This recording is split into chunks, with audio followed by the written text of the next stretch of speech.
मैं आपको रीजन बताता हूं कि अमेरिका को इमरान खान से दुश्मनी क्या थी। इमरान खान अमेरिका की लड़ाई से पाकिस्तान को निकालना चाहते थे। वो ये सोचते थे कि ड्रोन हमले जो पाकिस्तान के अंदर हुए हैं या जो दहशतगर्दी पाकिस्तान के अंदर आई है, उसकी बड़ी वजह यह है कि पाकिस्तान ने अमेरिका की लड़ाई के अंदर हिस्सा डाला है।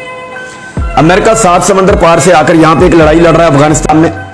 वो मुल्क पाकिस्तान का हमसाया है और पाकिस्तान को अमेरिका इस्तेमाल कर रहा है अफगानिस्तान के अंदर रहने वालों के खिलाफ। तो कबायली इलाकों के लोग और उनके साथ साथ जो अफगानिस्तान के लोग हैं वो पाकिस्तान के खिलाफ हो गए और वो ना सिर्फ अमेरिका के खिलाफ लड़े बल्कि उन्होंने पाकिस्तान को भी बहुत नुकसान पहुंचाया।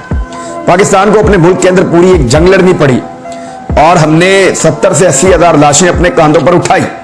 बड़े खूबसूरत जवान, फौजी, इवन जर्नैल, हमने बहुत नुकसान उठाया पाकिस्तान ने इस जंग में। फिर पाकिस्तान ने इस जंग से निकलने के लिए मुज़ाकरात भी किए, चीजें काफी हद तक कंट्रोल भी हुई।